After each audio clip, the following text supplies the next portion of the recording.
Welcome to TNPSC லட்சிய விதைகள் channel. இன்னைக்கு இந்த வீடியோவில் நம்ம என்ன பார்க்க போகிறோம் அப்படின்னா 2017ஆம் ஆண்டு நடந்த இஓ எக்ஸாம் 3யோட தமிழ் ப்ரீவியஸ் இயர் கொஸ்டின் தான் நம்ம பார்க்க போகிறோம். நம்ம ஆல்ரெடி சொல்லியிருந்தோம் என்ன அப்படின்னா குரூப் 4 எக்ஸாம் முடியறது வரைக்குமே டெய்லியும் 25 கொஸ்டின்ஸ் தமிழ் அப்டேட் பண்ணுவோம் அப்படிங்கிறத சொல்லியிருந்தோம். அதன் அடிப்படையில் 1975 questions previous year questions update பண்ணிட்டோம். இது வரைக்கும் யாரும் பார்க்கல அப்படின்னா பாருங்கள், லிங்க் டிஸ்கிரிப்ஷனில் தர்றோம். ஓகேங்களா. இன்னைக்கு வந்து ஒரு 25 கொஸ்டின்ஸ் பார்ப்போம். அதற்கு முன்னாடி நீங்கள் சப்ஸ்கிரைப் பண்ணாமல் பார்த்துக்கிட்டு இருந்தால் சப்ஸ்கிரைப் பண்ணிட்டு பாருங்கள். உங்கள் ஃப்ரெண்ட்ஸுக்கும் ஷேர் பண்ணுங்கள். ஒரு லைக் போட்டு வீடியோ ஸ்டார்ட் பண்ணுங்கள். அது எங்களுக்கு இன்னும் மோட்டிவேட்டடாக இருக்கும். ஓகே, ஃபர்ஸ்ட் கொஸ்டின், நெஞ்சை அள்ளும் சிலப்பதிகாரம் என்று பாடியவர் யார் அப்படின்னா, நெஞ்சை அள்ளும் சிலப்பதிகாரம் என்று மணியாரம் படைத்த தமிழ்நாடு அப்படின்னு பாடியவர் யார் அப்படின்னா ஆப்ஷன் சி, பாரதியார் அவர்கள் தான். ஓகே, இந்த பாரதியாரோட இயற்பெயர் என்ன அப்படின்னு தெரிஞ்சால் நீங்கள் கமெண்ட் பண்ணுங்கள். ஓகே, நெக்ஸ்ட் கொஸ்டின், சைவ சமயக்குறவர் நால்வருள் அரிமர்த்தன பாண்டியனிடம் தலைமை அமைச்சராக பணியாற்றியவர் யார் அப்படின்னா ஆப்ஷன் டி, மாணிக்க வாசகர் அவர்கள் தான் அரிமர்த்தன பாண்டியனிடம் வந்து தலைமை அமைச்சராக பணியாற்றியவர். ஓகே, இது சம்பந்தமா எக்ஸ்ட்ரா டீட்டெயில்ஸ் பார்ப்போம். ஓகேங்களா. இந்த மாணிக்க வாசகர் சம்பந்தமா, அதாவது இந்த மாணிக்க வாசகர் எங்க பிறந்திருக்காரு அப்படின்னா திருவாதவூர் அப்படிங்கிற அந்த ஊர்ல தான் இவர் வந்து பிறந்தாரு. ஓகேங்களா. நமக்கு தெரியும் இந்த திருவாசகம், திருக்கோவை இந்த 2 நூல்களையுமே எழுதியவர் யாருன்னா மாணிக்க வாசகர் அவர்கள் தான். ஓகேங்களா. ஓகே, அதற்கடுத்து பார்த்தீங்க அப்படின்னா இந்த திருவாசகத்தில் பார்த்தீங்க அப்படின்னா எத்தனை பாடல்கள் இருக்குது அப்படின்னா 658 பாடல்கள் இருக்குது. எத்தனை சிவத்தலங்களை பற்றி இதில் குறிப்பிடப்பட்டுள்ளது அப்படின்னா 38 சிவத்தலங்களை பற்றி குறிப்பிடப்பட்டுள்ளது. 51 திருப்பதிகங்களை கொண்டுள்ளது தான் இந்த திருவாசகம் அப்படிங்கிற அந்த ஒரு நூல். ஓகேங்களா. ஓகே, இந்த திருவாசகம் அப்படிங்கிற இந்த ஒரு நூலை ஆங்கிலத்தில் மொழிபெயர்த்தவர் யார் அப்படின்னா ஜியு போப் அவர்கள் தான். ஓகேங்களா. இந்த திருவாசக நூலை வந்து என்ன சொல்லுவாங்க அப்படின்னா திருவாசகத்துக்கு ஒருகார், ஒரு வாசகத்துக்கு முருகார் அப்படின்னு போற்றி சொல்லுவாங்க. ஓகேங்களா. ஓகே, இப்போ உங்களுக்கு ஒரு கொஸ்டின், அதாவது சைவ திருமுறைகளுள் இந்த திருவாசகம் வந்து எத்தனையாவது திருமுறையாக வைக்கப்பட்டுள்ளது அப்படின்னு தெரிஞ்சால் நீங்கள் கமெண்ட் பண்ணுங்கள். நெக்ஸ்ட் கொஸ்டின், மருந்து பொருட்களின் பெயரில் அமைந்த 2 நூல்கள் எது அப்படிங்கிறது எது அப்படின்னா ஆப்ஷன் ஏ, திரிகடுகம், ஏலாதி. ஓகேங்களா. திரிகடுகமும் ஏலாதியும் தான். ஓகே, திரிகடுகம் அப்படின்னா என்னென்ன மருந்து பொருள்கள்லாம் வரும்னா 3 மருந்து பொருள்கள் என்னென்ன, சுக்கு, மிளகு, திப்பிலி. ஓகேங்களா. இந்த 3 மருந்து பொருட்கள் வரும். ஓகே, அது மட்டும் இல்லாமல் இந்த திரிகடுகம் அப்படிங்கிற அந்த ஒரு நூலை எழுதியவர் யார் அப்படின்னா நல்லாதனார் அவர் தான் இந்த திரிகடுகம் அப்படிங்கிற அந்த ஒரு நூலை வந்து எழுதியிருக்காரு. இந்த திரிகடுகம் எத்தனை வெண்பாக்களை கொண்டுள்ளது அப்படின்னா 101 வெண்பாக்களை கொண்டுள்ளது. ஓகேங்களா. ஓகே, அடுத்து வந்து ஏலாதி அப்படிங்கிறத பற்றி பார்ப்போம். இந்த ஏலாதி பற்றி எக்ஸ்ட்ரா டீட்டெயில்ஸ் பார்ப்போம். அதாவது பார்த்தீங்க அப்படின்னா ஏலாதி அப்படிங்கிற நூலை எழுதியவர் யாருன்னா கனி மேதாவியார் அவர்கள் தான் ஏலாதி அப்படிங்கிற நூலை எழுதியிருக்காரு. இந்த கனி மேதாவியார் எந்த சமயத்தை சார்ந்தவர் அப்படின்னா சமண சமயத்தை சார்ந்தவர் தான் கனி மேதாவியார் அவர்கள்.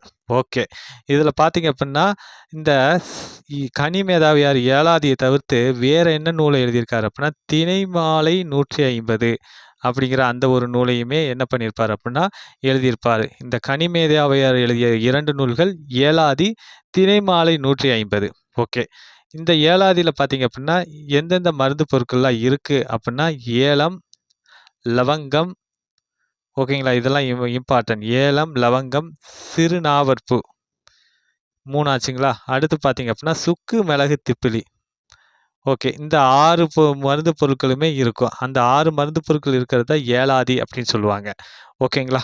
ஓகே, இதில் பார்த்தீங்க அப்படின்னா இந்த ஏலாதியில் வந்து எத்தனை அரைக்கருத்துகள் வந்து கூறப்படுது அப்படின்னு தெரிஞ்சால் நீங்கள் கமெண்ட் பண்ணுங்கள்.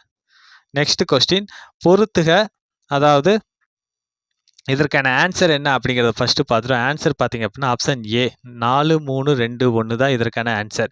ஓகே, கான் அப்படின்னா என்ன அர்த்தம் அப்படின்னா காடு அப்படிங்கிறது தான் அர்த்தம். ஓகே, அடுத்து வந்து உழுவை அப்படின்னா என்ன அப்படின்னா புலி அப்படிங்கிற அந்த ஒரு பொருள் தரும். மடங்கள் அப்படின்னா என்னன்னா சிங்கம் அப்படிங்கிற அந்த ஒரு பொருளை தரும். ஓகே, என்கு அப்படின்னா கரடி அப்படிங்கிற அந்த ஒரு பொருளை தரும். ஆப்ஷன் ஏ தான் இதற்கான ஆன்சர். 4, 3, 2, 1. Next question பார்க்கப்போம். அதாவது பகைவனிடமும் அன்பு பாராட்டு என கூறிய நூல் எது அப்படின்னா ஆப்ஷன் சி பைபிள் தான் பகைவனிடமும் அன்பு காட்டு அப்படின்னு சொல்லக்கூடிய நூல். அதாவது அது மட்டும் இல்லாமல் ஒரு கன்னத்தை அறிந்தால் மறு கன்னத்தை காட்டு அப்படின்னு சொல்லக்கூடிய நூலும் பைபிள் தான். ஓகேங்களா? ஓகே. நம்ம பார்த்தீங்க அப்படின்னா கொஸ்டின்ஸ் வந்து ஒன்லைனராக நம்ம சொல்லலை, எக்ஸ்ட்ரா டீட்டெயில்ஸும் சொல்கிறோம். வீடியோவும் நீங்கள் முழுமையாக பாருங்கள், அது உங்களுக்கு பயனுள்ளதாகவே இருக்கும். அப்புறம் ஒன்று சிறு தகவல், நம்ம எதற்காக இந்த ப்ரீவியஸ் இயர் கொஸ்டின்ஸ் பார்க்குறோம் அப்படின்னா தமிழ் ஓல்டு புக்கிலேருந்து கிட்டத்தட்ட 10லேருந்து 15 கொஸ்டின் கேட்குறாங்க. அதை நீங்கள் முழுமையாக எடுக்கணும் அப்படின்னா நீங்கள் ப்ரீவியஸ் இயர் கொஸ்டின்ஸ் முழுமையாக பார்த்தாலே போதுமானது. உங்களால் வந்து 10 to 15 கொஸ்டின்ஸ் உங்களால் முழுமையாகவே எடுக்க முடியும். ஓகேங்களா? ஏன்னா பார்த்தீங்க அப்படின்னா ப்ரீவியஸ் இயர் கொஸ்டின்ஸில் வந்து ஆப்ஷன் முதற்கொண்டு மாற்றாமல் அப்படியே கேட்பாங்க. ப்ளஸ் பார்த்தீங்க அப்படின்னா இந்த ப்ரீவியஸ் இயர் கொஸ்டின்ஸ் பார்க்கறது மூலிமா ஓவராலாக நீங்கள் வந்து தமிழில் வந்து நல்லாவே ஸ்ட்ரென்த் ஆவீங்க. ப்ளஸ் பார்த்தீங்க அப்படின்னா எந்தெந்த ஏரியாக்களில் கொஸ்டின்ஸ் கேட்குறாங்க, எந்த மாதிரி கேட்குறாங்க, அதுக்கு எந்த மாதிரி கொஸ்டின் செட்டப் பண்ணுறாங்க, ஆப்ஷன்ஸ் எப்படி செட்டப் பண்ணுறாங்க அப்படிங்கிறதான பல புரிதல்களை வந்து இந்த ப்ரீவியஸ் இயர் கொஸ்டின்ஸ் கொடுக்கும். இந்த ஆக்சுவலி பார்த்தீங்க அப்படின்னா இந்த ப்ரீவியஸ் இயர் கொஸ்டின்ஸ் பார்க்குறது மூலியமாகவே நம்ம வந்து சக்ஸஸ் ரேட்டை வந்து நல்லாவே இன்க்ரீஸ் பண்ணலாம். ஓகேங்களா? ஓகே. நெக்ஸ்ட் கொஸ்டின், பொருந்தாததை தேர்ந்தெடுத்து எழுதுக. ஓகேங்களா? இதில் வந்து கடுவழி சித்தர் அறிவுரைகளில் பொருந்தாதது எது அப்படின்னா ஆப்ஷன் டி தீயொழுக்கம் செய்யாதே அப்படிங்கிறது தான் பொருந்தாதது. மற்ற 3மே அவர் சொன்னது தான்.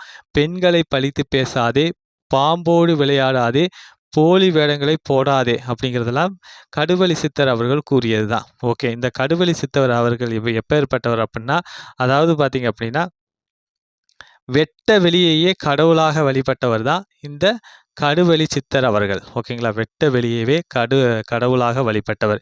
இதையும் கூட கேட்டிருக்காங்க. வெட்ட வெளியையே கடவுளாக வழிபட்டவர் யார் அப்படின்னு கேட்டிருக்காங்க. ஓகே. நெக்ஸ்ட் கொஸ்டின், பொருத்தமான பழமொழியை கண்டறிக. கற்றவனுக்கு கட்டுச்சோறு வேண்டா அப்படிங்கிறது. இதற்கான பழமொழி பொருத்தமானது என்ன அப்படின்னா ஆப்ஷன் சி ஆற்றுணா வேண்டுவது இல் அப்படிங்கிறது தான். ஓகேங்களா? ஓகே. அதாவது ஒரு கற்றவனுக்கு வந்து என்ன வேணாம் அப்படின்னா அவனுக்கு கட்டுச்சோறு கட்டிட்டு போகணும் அப்படிங்கிற அவசியம் இல்லை. அவனுக்கு எங்கே போனாலும் மதிப்பு இருக்கும், உணவு கிடைக்கும் அப்படிங்கிறது தான் இந்த வரியோட அர்த்தம். ஓகே.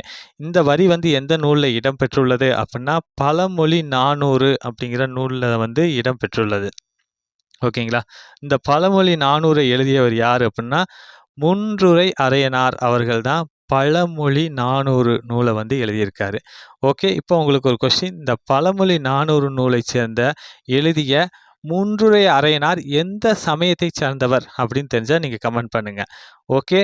அது மட்டும் இல்லாமல் இது பார்த்தீங்க அப்படின்னா இந்த இந்த நூல் பார்த்தீங்க அப்படின்னா 4ஆம் நூற்றாண்டில் எழுதப்பட்டது.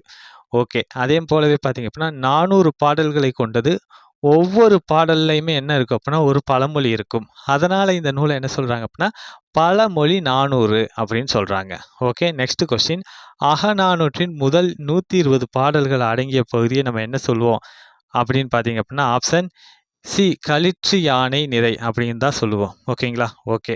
அதாவது நமக்கு அகநானூறு பார்த்தீங்க அப்படின்னா 3 பகுதிகளை கொண்டது. என்னென்னா களிற்று யானை நிறை, மணிமிடை பவளம், நித்திலங்கோவை இதெல்லாமே 3 பகுதிகளை கொண்டது. களிற்று யானை நிறை வந்து 120 பாடல்களை கொண்டுள்ளது. மணிமிடை பவளம் பார்த்தீங்க அப்படின்னா 150 பாடல்களை கொண்டுள்ளது. நித்திலை கோவை எத்தனை பாடல்களை கொண்டுள்ளது அப்படின்னு தெரிஞ்சால் நீங்கள் கமெண்ட் பண்ணுங்கள். ஓகேங்களா? ஓகே. இந்த அகநானூறு பற்றி நம்ம எக்ஸ்ட்ரா டீட்டெயில்ஸ் பார்ப்போம். அதாவது அகநானூற்றோட அடி வரையறை என்ன அப்படின்னா 13 to 31. ஓகே. அது மட்டும் இல்லாமல் இந்த நூலை வந்து என்ன சொல்லுவாங்க அப்படின்னா நெடுந்தொகை 400 அப்படிம்பாங்க. நெடுந்தொகை 400 அப்படின்னா அகநானூறுக்கு வழங்கக்கூடிய இன்னொரு பெயர் தான் என்ன அப்படின்னா நெடுந்தொகை 400 அப்படிங்கிறது. ஓகேங்களா? ஓகே. அப்புறம் பார்த்தீங்க அப்படின்னா 5 திணைகள் இருக்குது. அந்த 5 திணைகளில் எத்தனை பாடல்கள் இடம்பெற்றிருக்கு அப்படிங்கிறத பார்ப்போம். பாலையில் பார்த்தீங்க அப்படின்னா 200 பாடல்கள், மேக்ஸிமம் அதிகபட்சமாக 200 பாடல்கள். அதற்கடுத்து குறிஞ்சியில் பார்த்தீங்க அப்படின்னா 80 பாடல்கள் இடம்பெற்றுள்ளது. ஓகேங்களா? அதுக்கடுத்து முல்லை, மருதம், நெய்தல் இதில் பார்த்தீங்க அப்படின்னா 40 பாடல்கள், ஆக மொத்தம் 120 பாடல்கள் இடம்பெற்றிருக்கு. ஓகேங்களா? டோட்டலாக 400 பாடல்கள். அதிகமான பாடல் எது அப்படின்னா பாலை திணை, அதற்கடுத்து குறிஞ்சி திணை. முல்லை, மருதம், நெய்தல்லாம் சேம் 40 தான். ஓகேங்களா? ஓகே. அடுத்து பாருங்க, வியாசரின் பாரதத்தை தழுவி எழுதப்பட்ட நூல் எது அப்படிங்கிறது ஆப்ஷன் சி பாஞ்சாலி சபதம் அப்படிங்கிறதா. ஓகேங்களா? ஓகே, இந்த பாஞ்சாலி சபதத்தை பற்றி நம்ம எக்ஸ்ட்ரா டீட்டெயில்ஸ் பார்ப்போம். இந்த பாஞ்சாலி சபதத்தை எழுதியவர் யார் அப்படின்னா பாரதியார் அவர்கள் தான் பாஞ்சாலி சபதம் அப்படிங்கிற நூலை வந்து எழுதியிருப்பார். இது எத்தனை பாகங்களை கொண்டுள்ளது அப்படின்னா 2 பாகங்களை கொண்டுள்ளது.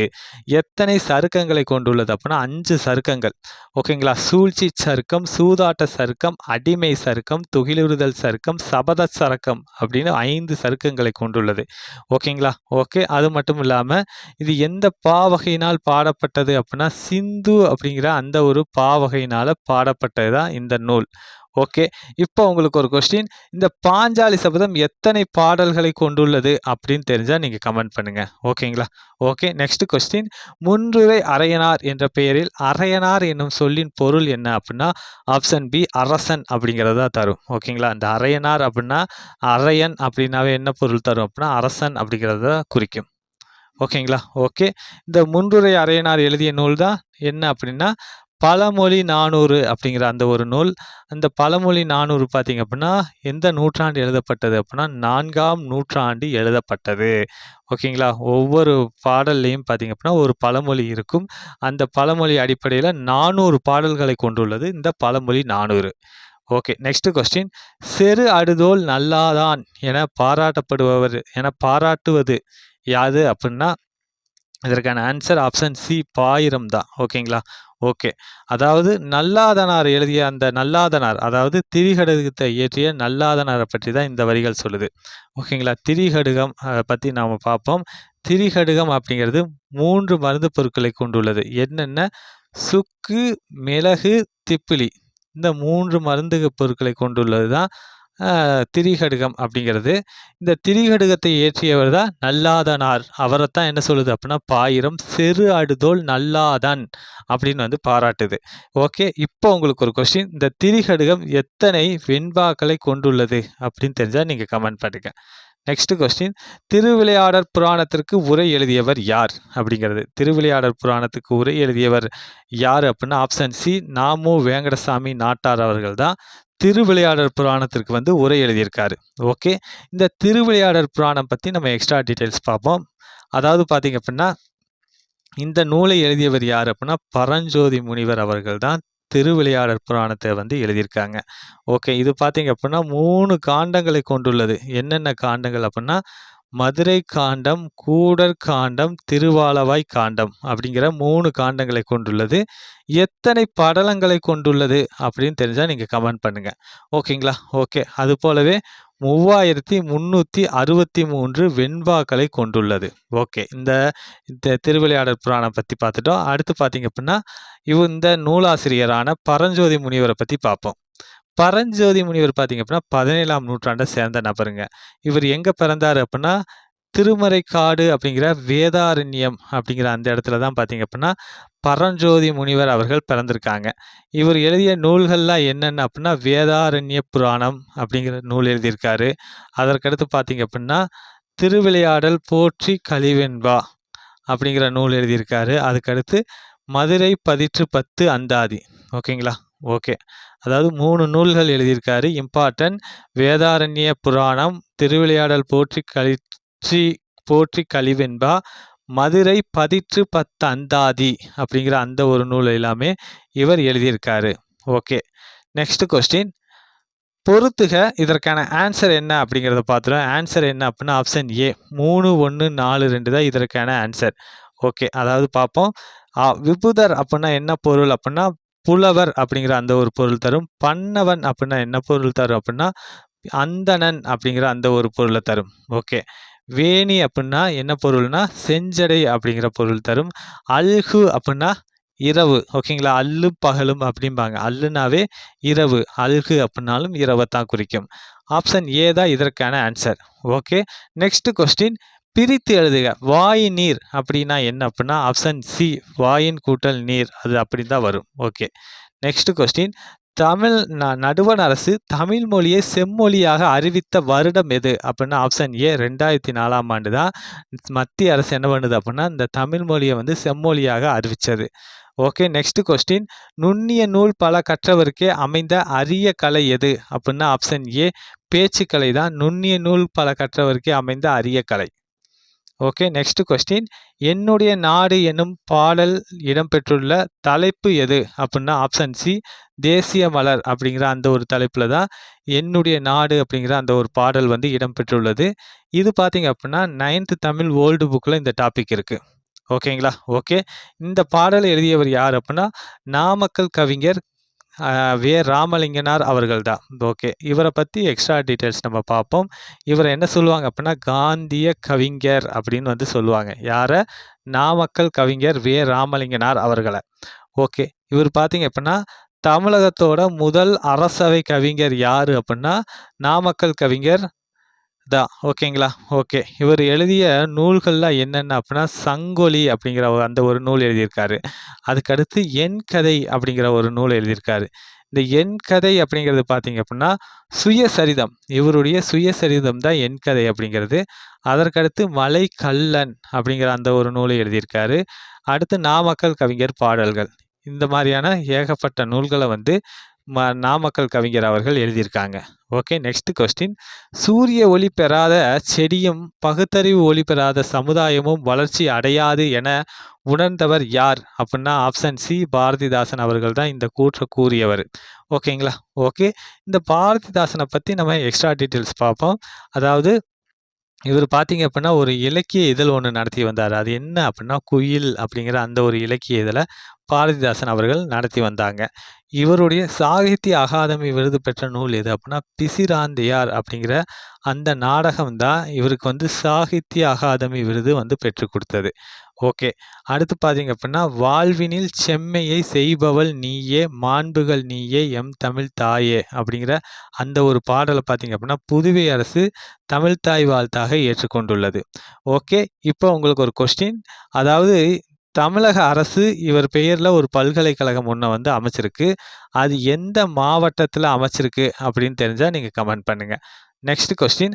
அரசினர் கீழ் திசை சுவடி நூலகம் அமைந்துள்ள இடம் எது அப்படிங்கிறது எது அப்படின்னா ஆப்ஷன் ஏ சென்னையில் தான் அமைஞ்சிருக்கு.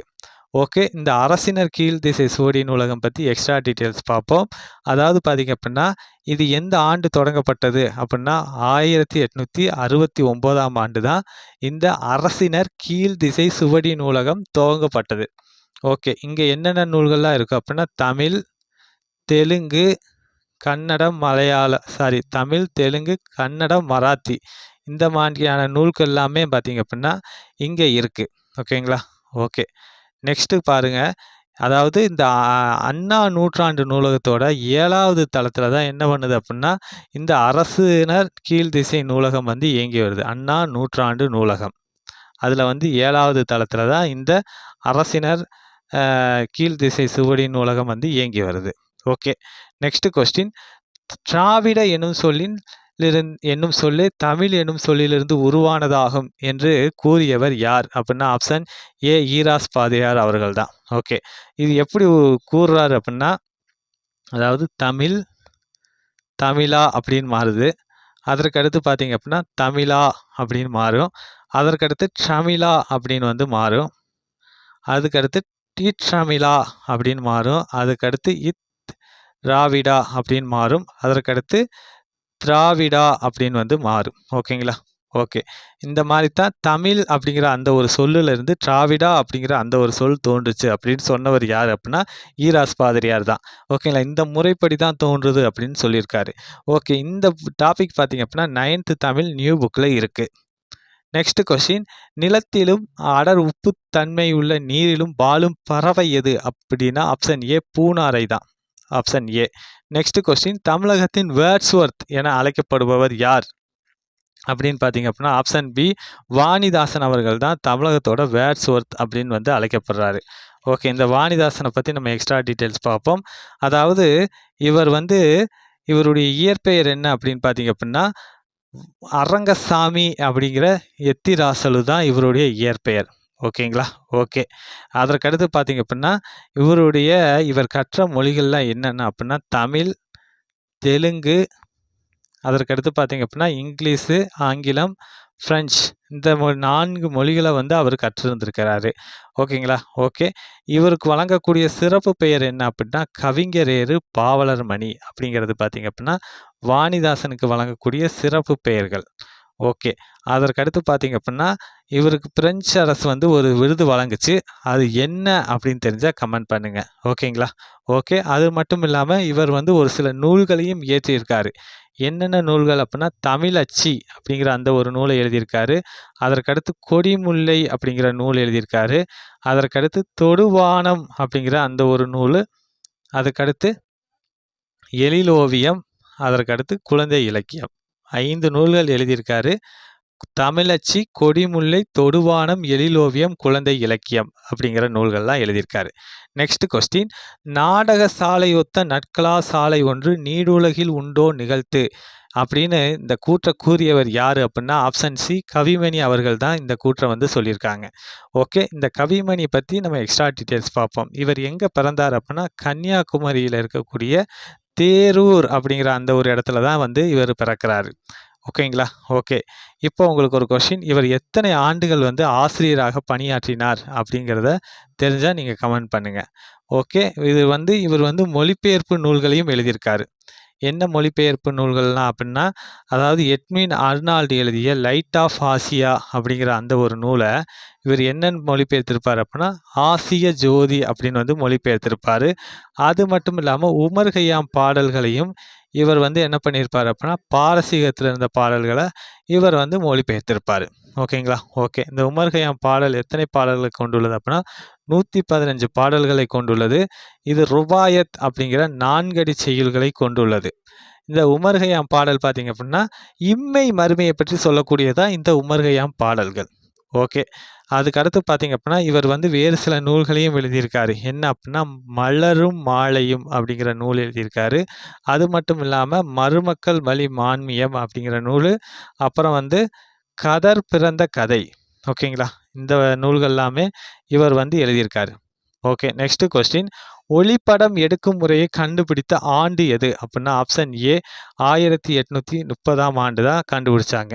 இப்போ உங்களுக்கு ஒரு கொஸ்டின். அதாவது என்ன அப்படின்னா ஒருவர் மட்டும் பார்க்கும் படக்கருவியை வடிவமைத்தவர் யார் அப்படின்னு தெரிஞ்சா நீங்க கமெண்ட் பண்ணுங்க. Next question. பாவேந்தர் பாரதிதாசன் பாடியது எது கீழ்கண்டவற்றில் அப்படின்னா ஆப்ஷன் பி தேனொக்கும் செந்தமிழே நீ கனி நான் கிளி வேறென்ன வேண்டும் இனி அப்படிங்கிற இந்த வரிகள் தான் பாவேந்தர் பாரதிதாசன் பாடியது. ஓகே. இந்த பழமையில் இருந்த நிலை கிளியே பாமரர் ஏதறிவார் அப்படிங்கிற அந்த வரிகளை பாடியவர் பாரதியார் அவர்கள். ஓகே. சத்தியத்தை நித்தியத்தை நம்பும் யாரும் சேருவீர் அப்படின்னு அந்த வரிகளை பாடியவர் நாமக்கல் கவிஞர் அவர்கள். ஓகே. இது பார்த்தீங்க அப்படின்னா தோள்கள் உனது தொழிற்சாலை நீ தொடுமிடமெல்லாம் மலர் சோலை அப்படின்னு வரிகளை பாடியவர் யார் அப்படின்னா தாரா பாரதி அவர்கள் தான். ஓகேங்களா? ஓகே. ஆப்ஷன் பி தான் இதற்கான ஆன்சர். ஓகே. நம்ம வந்து ஒரு 25 கொஸ்டினுக்கான ஆன்சர் பார்த்துட்டோம். இது வரைக்கும் நீங்கள் சப்ஸ்கிரைப் பண்ணாமல் பார்த்துக்கிட்டு இருந்தால் சப்ஸ்கிரைப் பண்ணிவிட்டு பாருங்கள். உங்கள் ஃப்ரெண்ட்ஸுக்கும் ஷேர் பண்ணுங்கள். மீண்டும் அடுத்த வீடியோவில் சந்திப்போம். தேங்க்யூ.